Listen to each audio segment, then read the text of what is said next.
Welcome to our panel. This is Alone but Not Lonely on solo games. My name is Jason Pitre, and I'm the moderator for this panel. I would like to ask each of the panelists to please introduce themselves. I can start. I'm Carla Kopp. I am a game designer, developer, and publisher. I run Weird Giraffe Games and Galactic Raptor Games. I also do a live chat every Sunday at 2 p.m. about game design. And I design lots of solo games. I think at this point it's somewhat like 9 or so, maybe, I don't know, some large number of solo games that I've designed. And I'm really passionate about solo games, which is why I'm on this panel. That's me. And maybe Liz can go next. Yeah, I'm Liz Davidson. I run a channel and a website totally dedicated to solo gaming called Beyond Solitaire, where I review and talk about solo games. And I also review solo games for the Dice Tower. So I definitely play a lot of solo games. Now, Krin? So I'm Krin. You can say them pronouns. I'm a game designer, but mostly of role-playing games. So I'm on this panel here today, mostly as a player of board games. I think the reason I like to play solo games is kind of logistical. I really, really like playing games. For me, it's a way of occupying my brain and focusing in on something, and it's a stress reliever for me to like cope with the rest of the world. And because I really, really like playing games, and not necessarily everybody around me always likes playing games as much as I do, I end up doing some of them solo. And kind of like how people will like binge watch a TV show, I'll like really get into one solo game and play it kind of over and over again. So that's kind of where my interest and passion comes from. And last but not least, hello, I'm Alexis. I'm from France, and I'm a game designer. I have some games published already, and I think I'm also known for game. I make solo mode in my own games, and I have also done a solo mode for the Roll and Write Welcome to series by Benoît Turpin. For the first Welcome to a solo mode with a virtual opponent as an expansion, and also in the new Welcome to New Las Vegas. And the Welcome to solo mode is great. Might I just add that in there? It's good to actually meet you. Excellent. Well, the first question would be, what are some different ways to solo mode play styles that can be designed, and what do you love or hate about them? Well, my favorite type of solo mode is against an AI. Usually because I don't know, I just like it when there's somebody else to compete with, and I'm not like quite sure like what score I need, like comparing it versus like if you just have like a chart, like you kind of know like what the outcome is going to be, but like usually with an AI you're not sure until like the very end whether you're winning or losing, and I really like that part. Yeah, I feel like the solo community kind of there's certain ways to play solo that include beat your own score, which is the one that people tend to complain about the most, but I actually don't mind it at all, where you play a game on your own repeatedly and see if you can do better than you did the time before. So there's certainly many Euros especially that can be played that way, and then there are different sorts of bots and AIs that you can play with, and I think that I, along with most solo players, do prefer to have an opponent. So Carla, I'd say you're definitely right about that. And of course, solo opponents have a range of complexity. Sometimes the game just kind of works against you in really natural ways. Sometimes it's a deck of cards. Sometimes it's really complicated bot. Actually, I play a lot of coin games. So, within even that sort of going up against an AI, you get to decide, how much complexity do you want in your opponents, and what are the trade-offs for that? Do you get a richer game experience, but more upkeep? What's the right balance? I'm personally willing to try anything. I'm an omni gamer. But there's definitely a range of preference there. Yeah, when I was trying to figure out what the different styles were, I think I tried to disentangle a piece that you all are calling like an AI of both like playing against the game or playing against another player. And when I was trying later to like summarize it, I was like, well, it's kind of a bit of both. And so like I went back to clumping them together. So there's sort of like the idea of there's an invisible player that you're playing against. And if it was a multiplayer, you'd be doing the same kind of thing versus you're like kind of trying to beat the game in some way. So like there's some kind of mechanism to give you hurdles or the world or something that isn't quite the same as like another player. But yeah, I think there's more similarities than there are differences between those two things. But Krin, you said you were into RPGs. Solo RPGs have also really been hot recently. Things like 1,000-Year-Old Vampire have been really big. I know Travis Hill has been releasing lots of solo zines that are very interesting interactive experiences that aren't really about winning or losing at all. Is that something that you have been exploring? Just a tiny bit. My friend Tim did 1,000-Year Vampire, and Jay did this game about twins, or like having a twin in a. Anyway, I can't explain it all, but yeah, there's some really cool stuff out there. But all role-playing games are kind of like that, right? Even if you're playing with other people, they're already, or the role-playing games that I like to play are already not winning or losing, so that's sort of already inherent in the game itself. It's about telling a story. I don't know if I answered your question. I was trying to.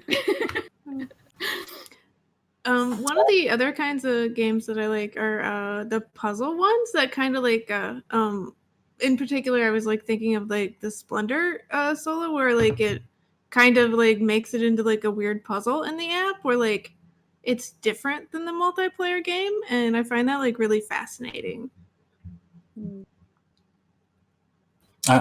I will say something about my feeling about the solo game. Is that I like to play solo game, but I'm always feeling that it's always less interesting than with multiplayer games, because when you play with other people, you have a social interaction that you don't have when you play alone, obviously. And you don't have this feedback from the other player. So when I play solo, I need something more to compensate this the people missing. So that's why I think I prefer always solo mode with virtual opponent, an AE opponent to play against, to try to beat this virtual opponent. But recently, I'm almost to change my mind, because as a game designer, I'm always trying to listen to the player, and I see that there is a lot of players that who enjoy to play solo with beat your own score style solo mode. I think that sometimes it depends on the game. Sometimes for some game, maybe it's better, simple, very more easy solo mode with beat your home score, and sometimes you want virtual opponents, but with more rules. Well, I mean, you're on. I've always said Alexis, but it's Alexis. Pardon my French, kill her. I really liked that specific deck. So for those of you who have not played the Welcome to solo modes, there's the out-of-the-box mode, which is like beat your own score. So you just play Welcome to the way that you would anyway, but by yourself. But then there's Alexis' deck, which makes you pay attention. So in the game, you basically use 2 cards and discard the third each turn. But the Alexis deck forces you to think about what that third card is doing and what you're giving up, as well as what you're keeping. And it adds it's instead of having an opponent in a traditional sense, it adds like an entire different layer to thinking about the game. What inspired you to do that, Alexi? And how do you? I mean, are you like that with all of your solo modes? Because I gotta try another one now. Yes. For welcome to this the solo mode I made. I think for solo mode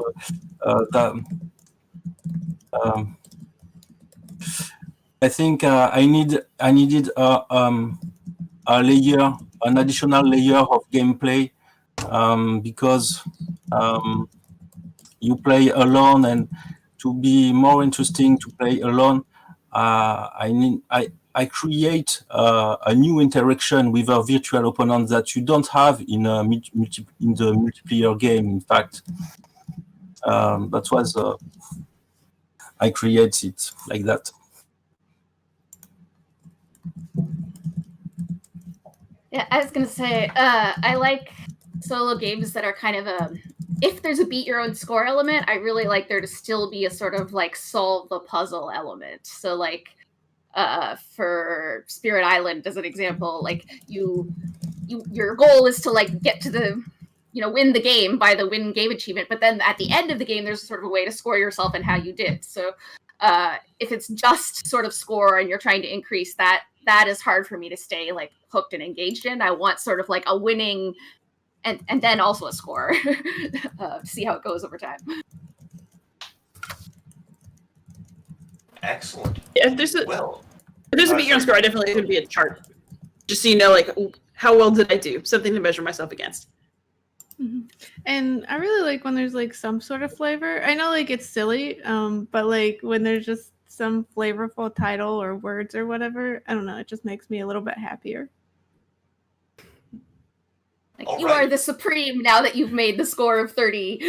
Yeah, I mean that's better now than you're like the double not ultimate having supreme. Oh, I get it. All right. So, when would you choose to play a physical copy of a tabletop game solo versus a phone app or computer version?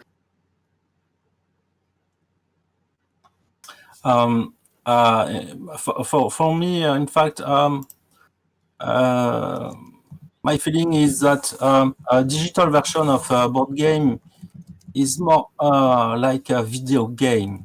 So I feel, for me, the feeling is different. That's that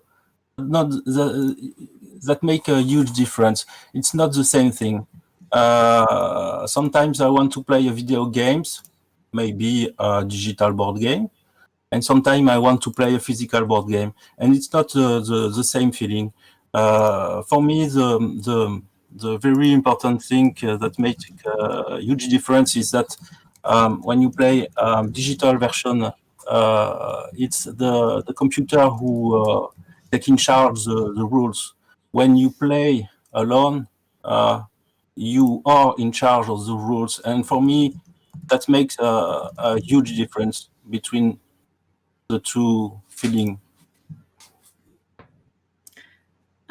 So for me, like I do like to play a lot of board games online because there's a lot of like different like quality of life things, like you don't have to do setup, or like it controls some things.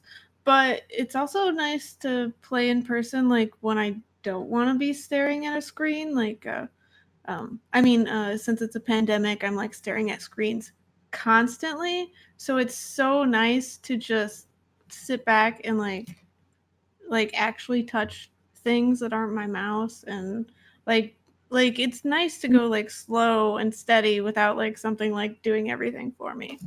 So when I just want to chill out and play a game, play it in person, like with the physical version. Yeah, I almost always will choose to play analog over digital. I mean, if I'm traveling or I'm just having sort of an addictive phase and I want to play the Splendor app a bunch of times or something, it happens.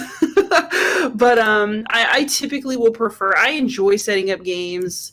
I enjoy having that me time to kind of sit there and work through the game myself. And yeah, I also spend too much time on screens. I'm a teacher.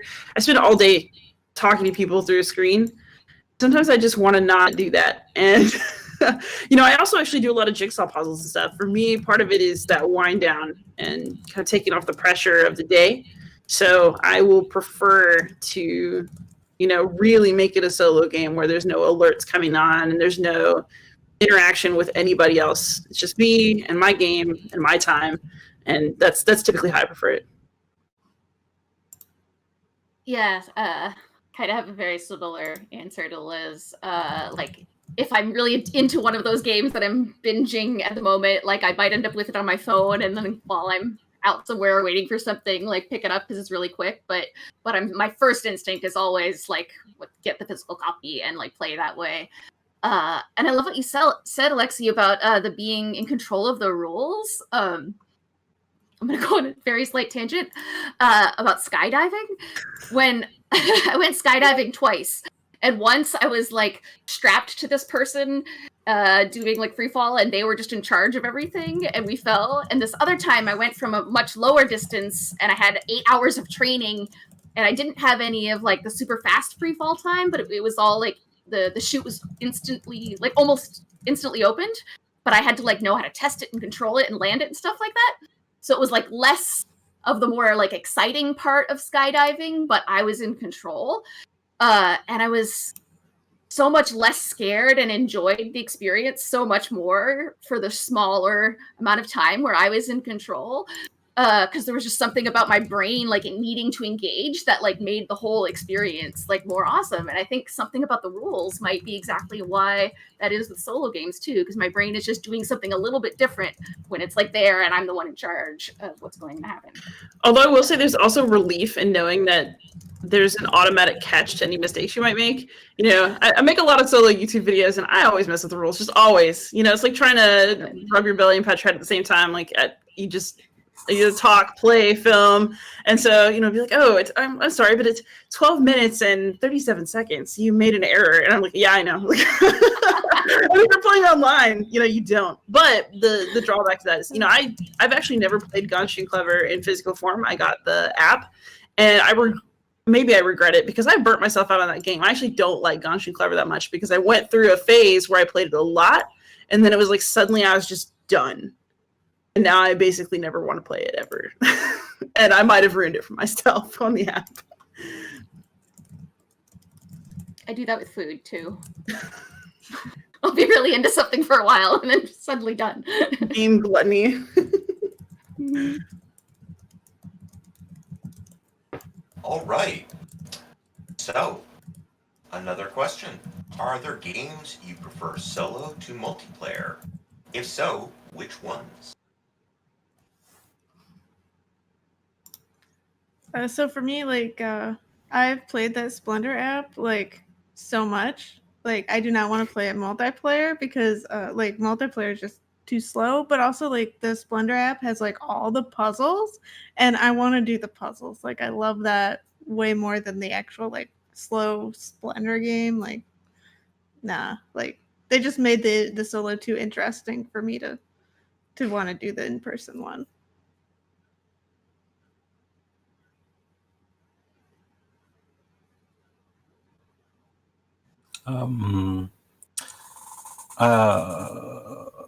For me, I have two specific games that I prefer to play solo. It's The Seventh Continent, a game by Serious Pulp, because it's a huge game with scenario, with different stories. And when you play a story, the game is very long. You play a game is 10 or 12 hours. So you make several sessions to go to the end of the game. And in fact, I don't want to play cooperative such a long games like that. So I prefer to dive in solo, in fact. And there is another game that I prefer to play solo. It's very special. It's the game is Vinci by Philippe Cayers. It's the old version of Small World.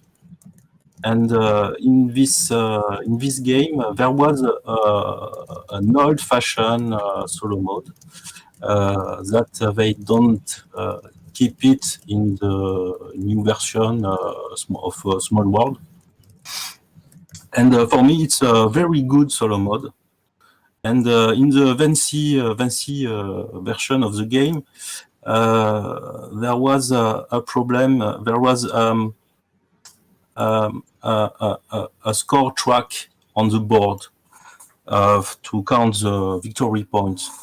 And so the victory points is an open information. And with multiplayer, you can have sometimes king-making problem. And in the Small World version, they correct that with token victory point token that you can hide. So you don't have anymore the king-making problem. But in the Vinci version, you can have this king-making problem in multiplayer. So I prefer the solo mode.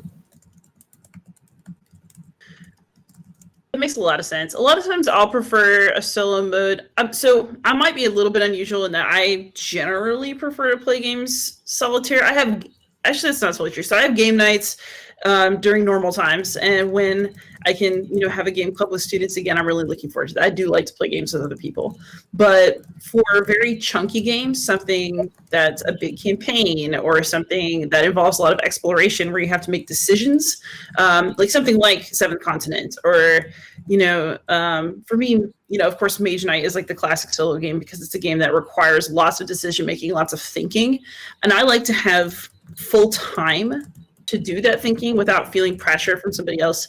And also, if it's, which direction do we go in this adventure game?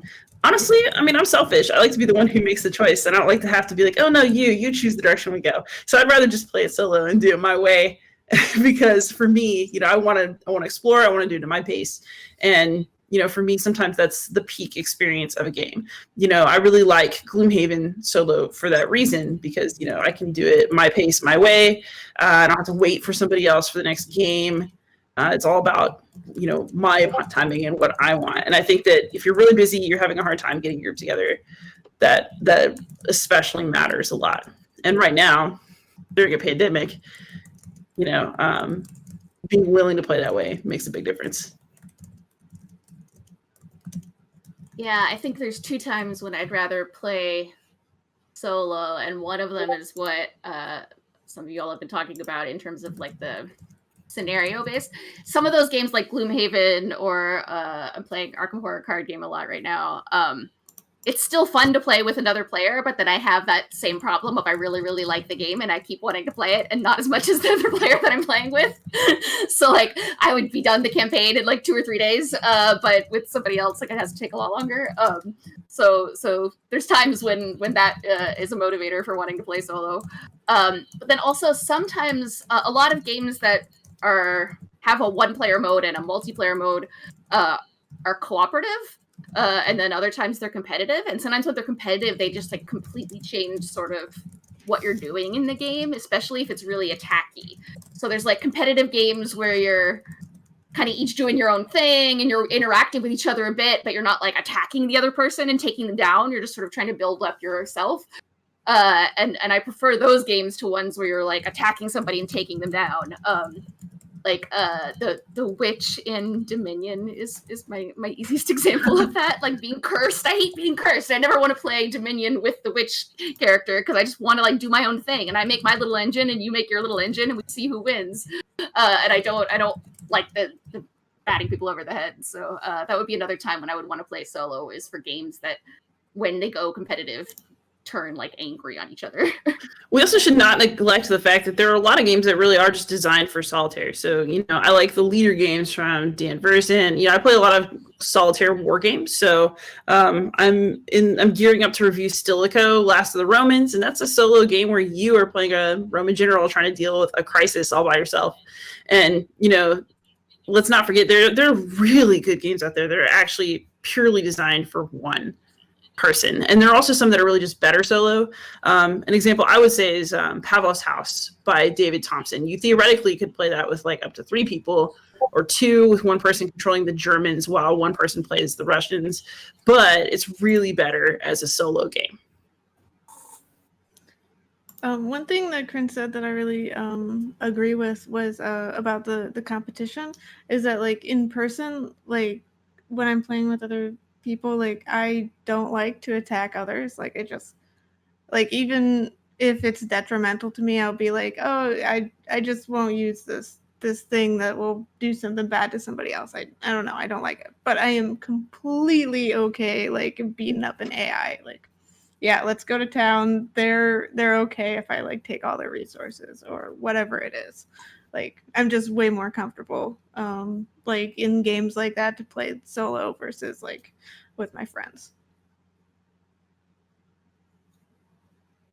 Way more likely to steal from an AI with infinite resources than I am from a person that I'm playing with across the table. I've noticed I play a lot meaner when I'm playing with kids, but that's just because they think it's funny and they'll be mean to me back. So. I was going to say, that's why the robot overlords that are going to uprise and kill us all, because you're all so mean to the AIs. They deserve it. Yeah, that's what they'll say. So, what would you like to see more in solo games?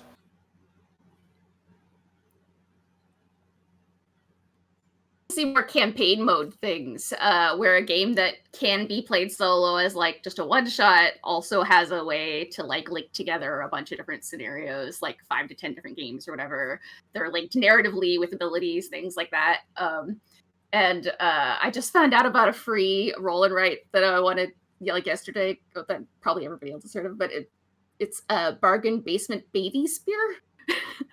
And it's free and it's on BGG and you can just download it, and it's like 60 campaigns or something, and I'm really excited to start that.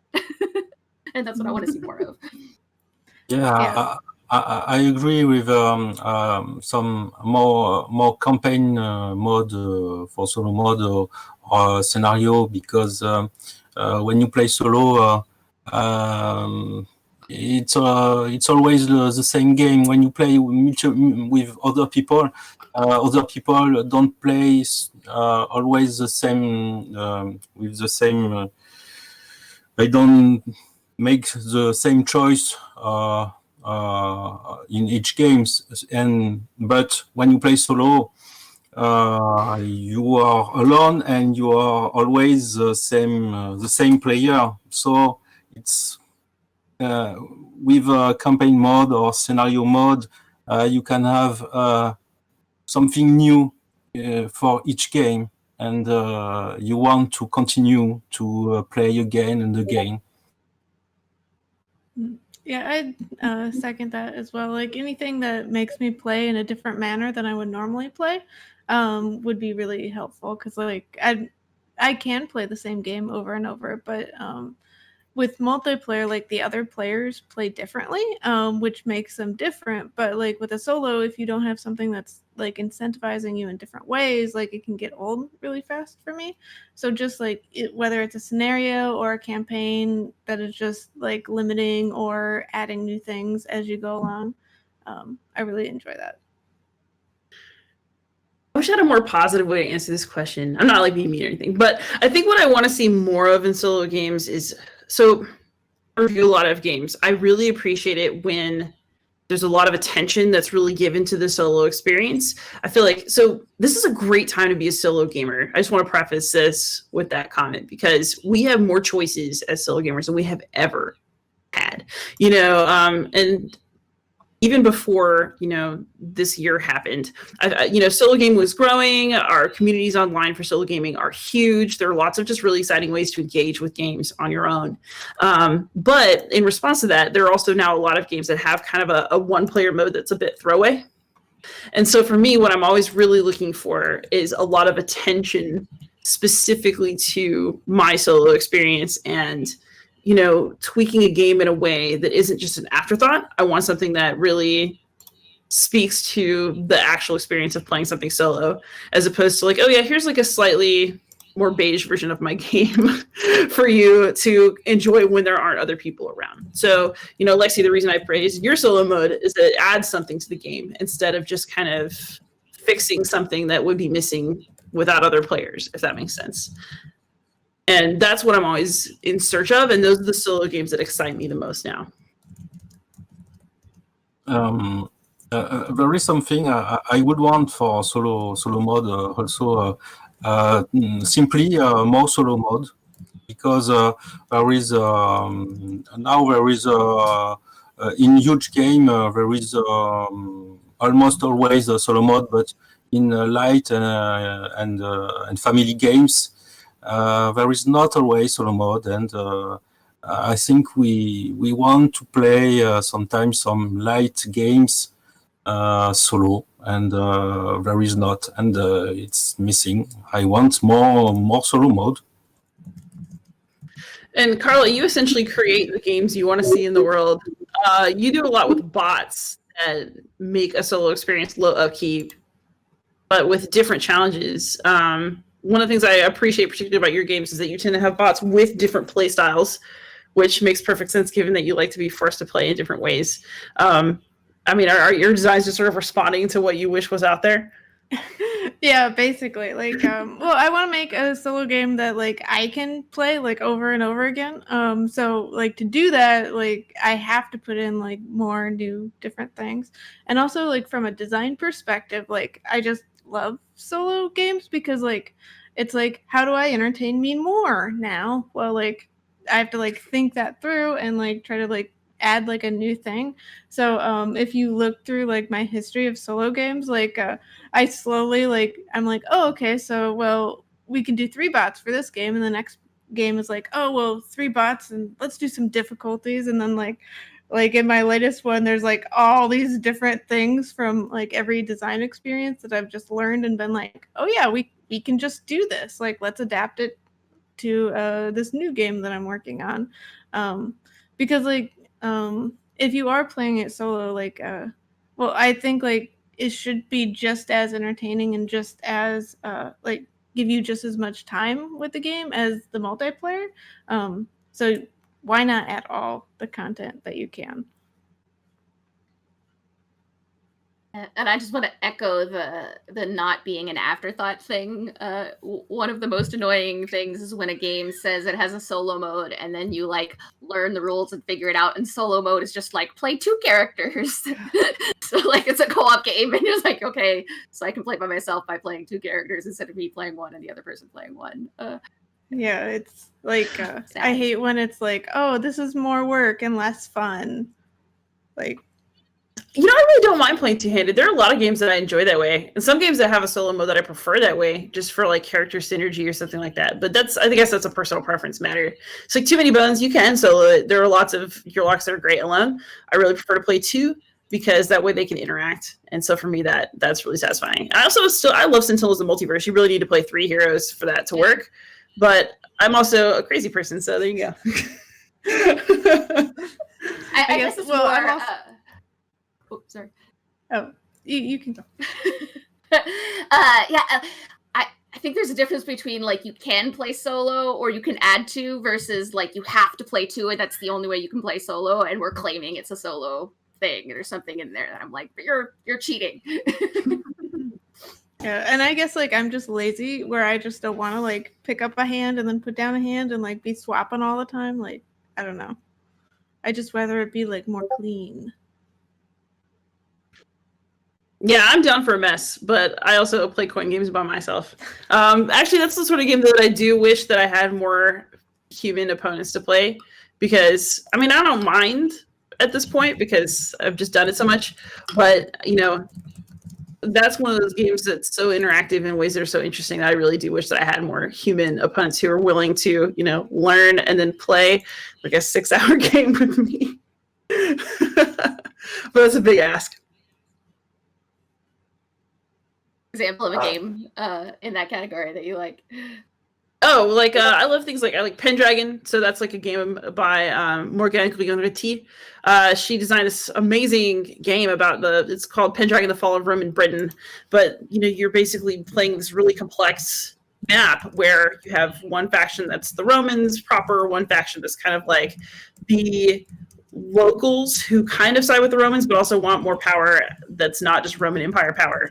And then you have some Saxon tribes, and basically people are all vying for Britain, and they have different sets of things that they're able to do on their turn, different sets of decisions to make, and so you can control it with a bot. There are charts that will do that for you, but you have to basically like if this and that, if this and that, if this and that for every turn that's not your own turn. And so I'm willing to do it because the experience is so interesting. But having another human make those decisions so you really only have to play one faction would be really nice.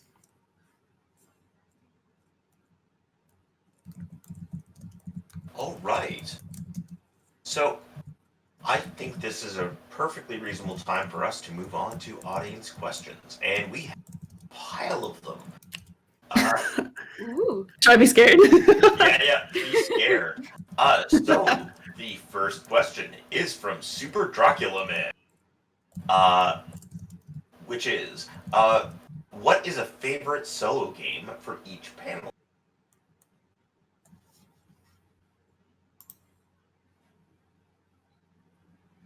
So just favorite solo. I'll go first because I'm the most traditional probably among people who are in the solo online community, which is I'm a Mage Knight person. I think Mage Knight is it Kavadal? I can't pronounce anybody's names because I'm terrible. I think that Mage Knight is phenomenal. It's really the peak fantasy, like develop a character over multiple turns, have a big chunky puzzly challenge game. And so for me as a solo player, that's like the peak solo experience. You start strong, but without a whole lot of powers yet, and then you just grow and grow and grow and grow until you can take out entire cities by yourself, and you've developed all these cool abilities. And for me, that's the peak experience when I'm not pressed for time.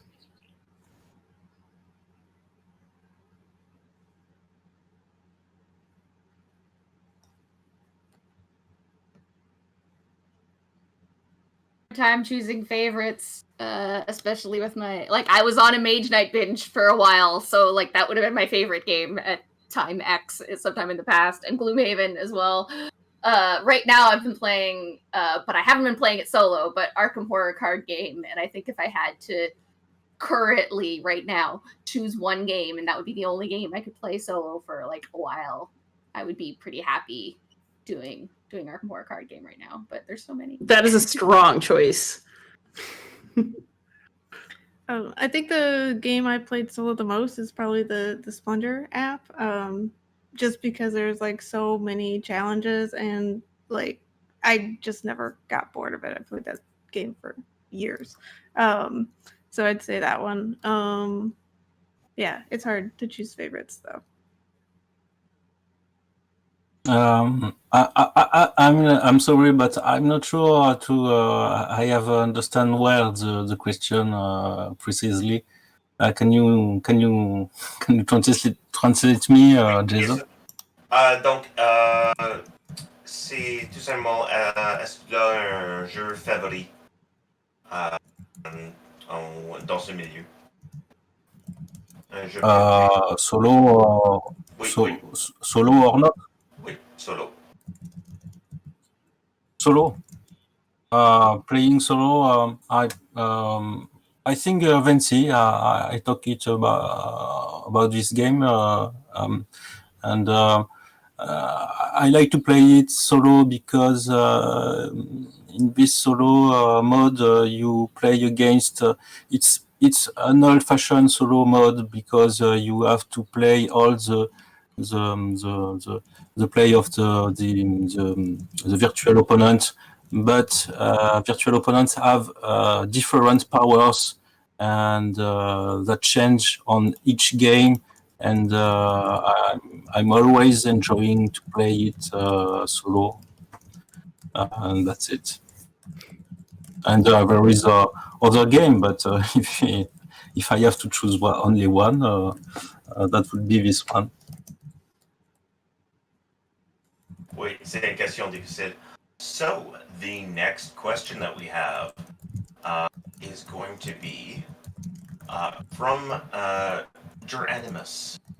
Are there specific mechanics that lend themselves to solo games better than other mechanics? Is this Well, I find social deduction is perfect for solo. No, I'm joking.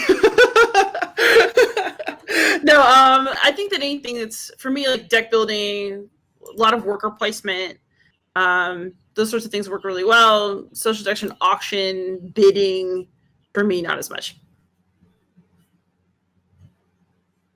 Yeah, I'd agree with those. Any like mechanics where you can, like, there's definite player interaction, but like it's a physical player interaction, like where like bluffing and bidding, like there's all that like player interaction that's not like physical components moving.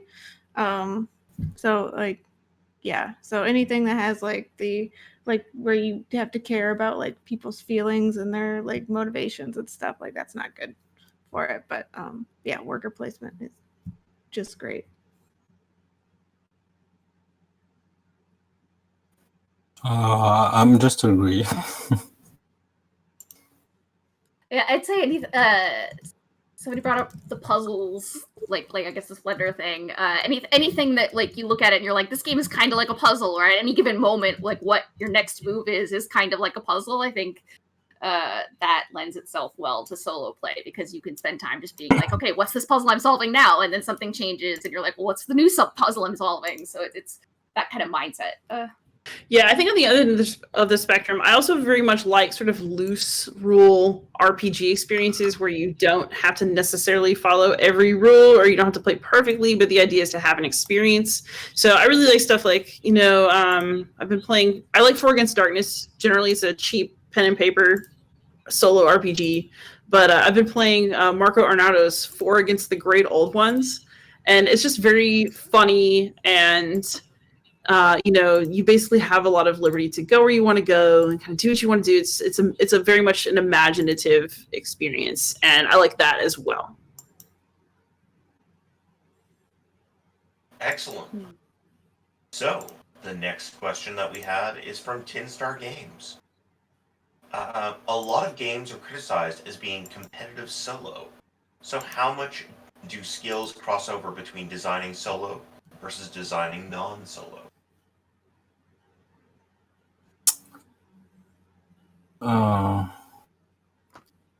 Can you translate the question, Jason, please?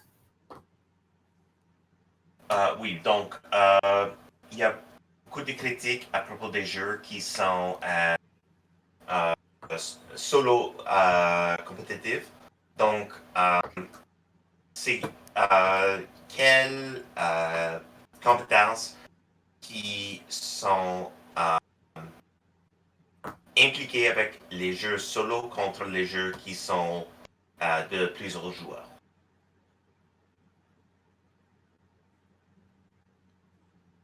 Je sais pas si c'est clair. I'm not sure I understand the question, but to design, I'm not sure if the question is about designing games and solo mode, but I feel that when I work on solo mode, it's like creating a game inside the game. It's like creating a new game inside another game, like a box in a box. It's my feeling, and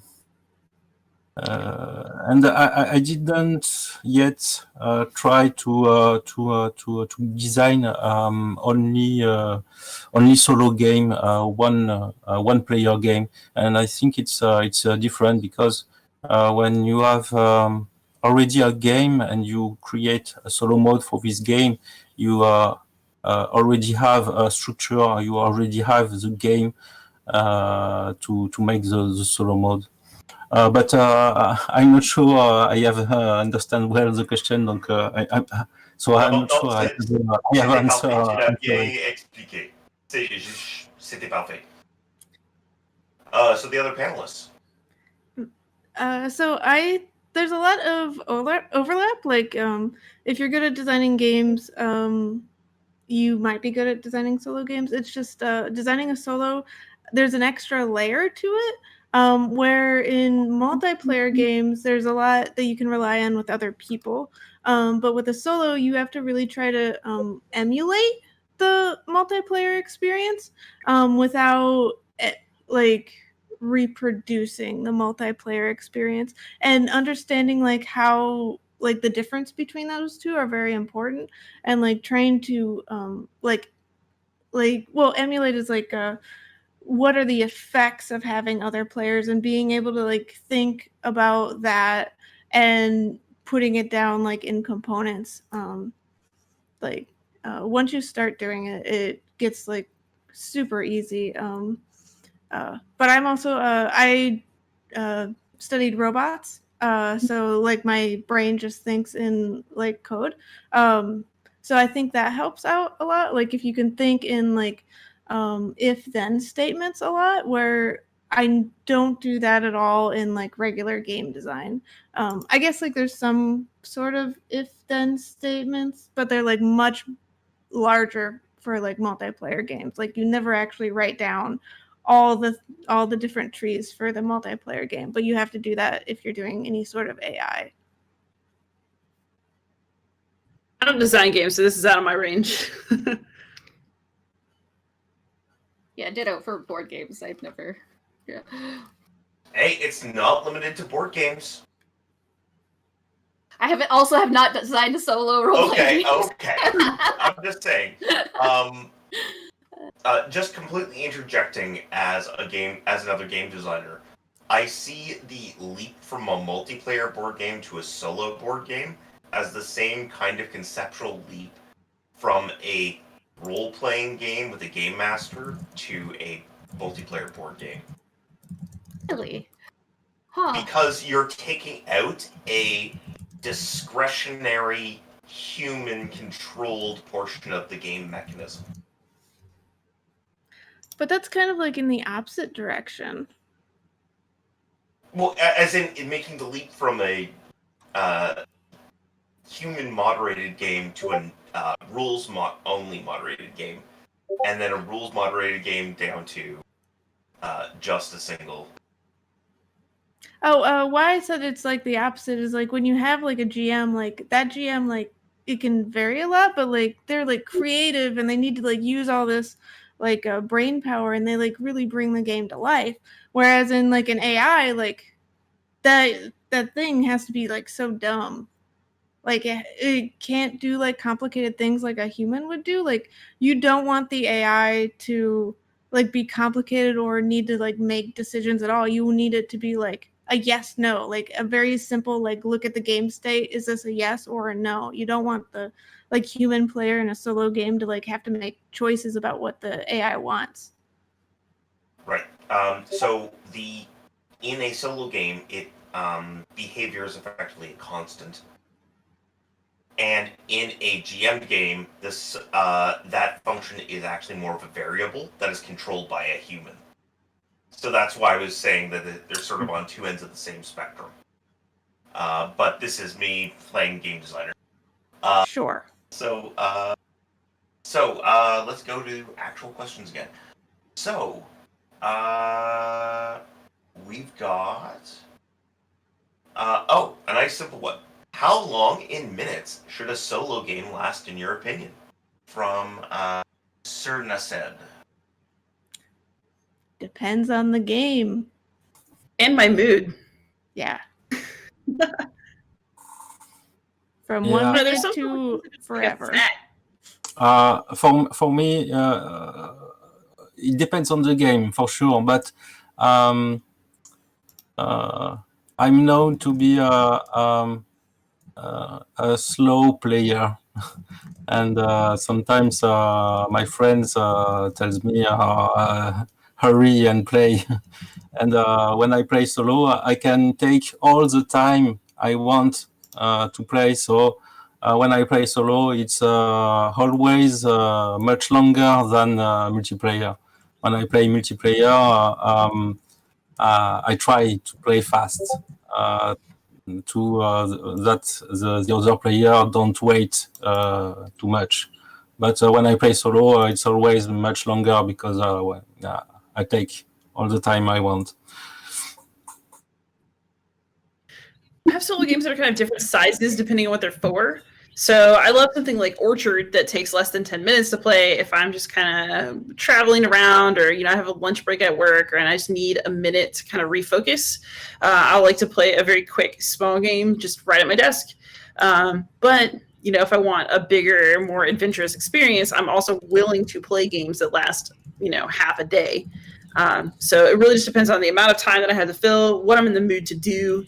And I don't want to play a game that's very, like, for example, I don't think that a roll and write should be super long. I think that, those kinds of games should be snappy because of the type of game that they are. Whereas, if I put a whole lot of effort into setup and build up and it's a chunky game, I want to have a chunky experience where I get to really enjoy the engine that I've built or the powers that I've accumulated. Because if it ends too fast, then I don't get to feel that full sense of growth and then the accomplishment that comes afterwards. So, it just depends on what the goals of the game are and, how mechanically complex the game is, because I'm willing to invest more time in something that's a little bit more deep, but I don't want to do, something that's on the kind of snappier end, but do it for a really long time. All right. One more question from Kuru Bethion Prime.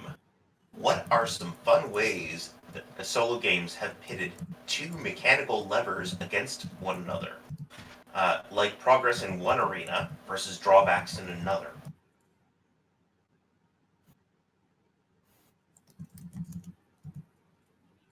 Can you translate, please? Donc, c'est quoi les façons intéressantes où les jeux indépendants ont établi deux mécaniques qui sont contre l'autre. Donc, si tu avances dans une première portion du jeu, ça cause des problèmes dans la deuxième portion.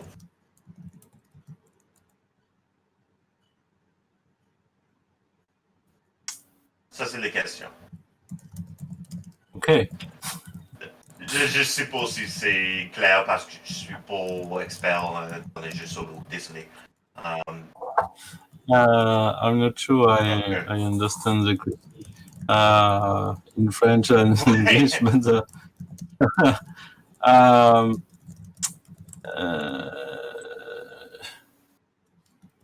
when you play a solo game,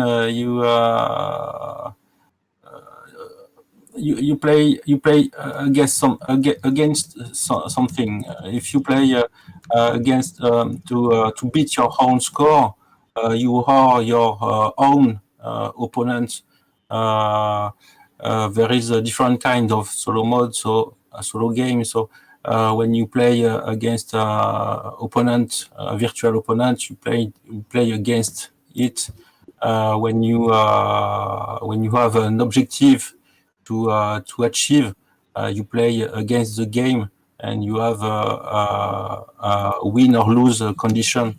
And when we design this solo mode, we have to think about it, how to interact with the game, how to interact with yourself or with the opponent player, and something like that. I'm not sure if it's answers the question. So to try to explain the question in a slightly different way, what are interesting elements where you have trade-offs in solo games? For instance, in Mars Colony, you have to choose between building your engine and cashing out your engine to get victory. So what are some interesting trade-offs that you have seen mechanically in solo? Thinking of terraforming Mars, which is funny because Oh yeah, sorry, game. terraforming Mars. Yeah. Okay, yeah. Yeah, that's the only thing I can really think of. Are things where like you choose one strategy or another for any given game based on what's happening, but it's not necessarily like this big dichotomy that's sort of set up, and it's more like a which strategy direction am I going, kind of. Yeah, I'm not really sure this is like a unique to solo games issue. I think all games that are particularly good involve some element of trade-off, because choice is what makes a game interesting for multiple plays, because you have to have different sets of choices to make. So even in something like a solo game like Thunderbolt Apache Leader or like Warfighter, you're making choices between how many soldiers do I want? How do I want to equip them? What kind of aircraft do I want? How do I pilot? Where do I invest my resources? That's one way of giving choice, giving resources and then allowing you to choose what to get with them. Mage Knight's one of my favorites because it has choices. Do I engage this enemy? Do I go to that dungeon? What reward do I want? Do I want to like burn down this monastery and be a bad person? Is it worth it for this artifact? But I think that choice, no matter how you put it, is always an element of a good game, because otherwise you might as well. I mean, I love to read books too, but if I'm going to be on the rails, I'd rather read a novel than play a game.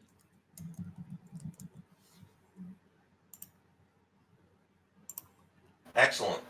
So, we are just about wrapping up. So, I think this is a fantastic time for last thoughts from each of our panelists on solo games.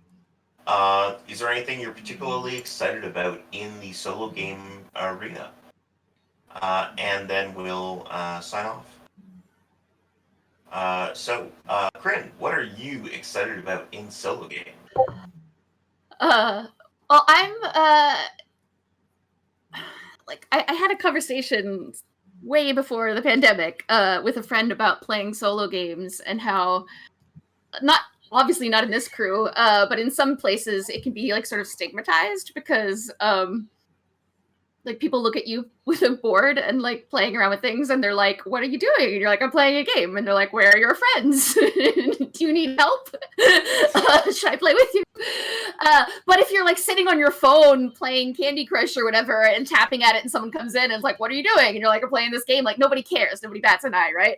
But there's something about like playing a board game that seems like weird and unusual to do alone in some crowds, not all. And I'm kind of like maybe one of the very few things good that'll come out of this time of everyone being at home alone, or a lot of people, is that people are doing a lot more variety of weird things at home by themselves now.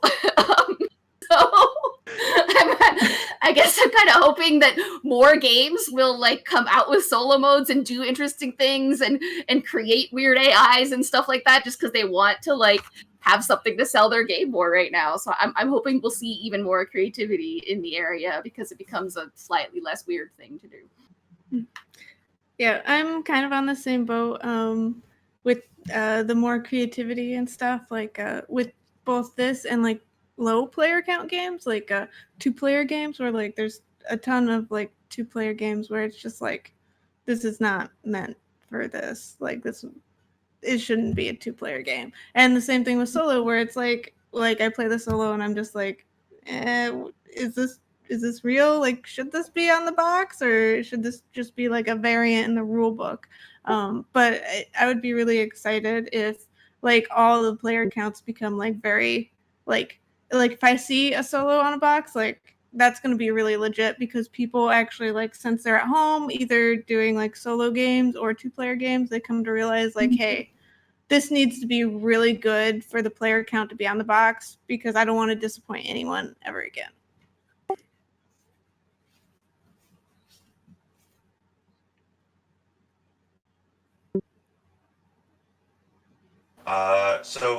Just Alexis and Liz, and then we'll tell all of our audience where you can be found online. Sure, I'll go quick. So it's a great time to be a solo gamer. If you want to get into solo gaming, just go to the 1-player guild on Board Game Geek. You will never regret it. If you have a co-op game on your shelf, even if it's just pandemic, just play a couple characters yourself and see how it goes. I'm everywhere online as Beyond Solitaire, and you can also find me on the Dice Tower. For me, you can easy find me on Facebook or Twitter with the name Fritter Games. Fritter Games, FREETER Games. And you can follow what I do, but it's in French. Yeah, I'm Carla. On Twitter, I'm at Weird Drafts. I also have a Discord at weirddraftgames.com/Discord where we talk about game design all the time, and also that's where my live chat is every Sunday at 2 p.m. And I have the URL krin.games, but I haven't used it very much. Also, very early in the pandemic, I registered oneplayertable.com with the idea that I'd do a bunch of stuff related to solo games, but I haven't done anything with it yet. But I have that URL, so maybe in the future, someone watching this years from now can go to One Player Table, and it'll be something. Fantastic. Thank you all for joining us.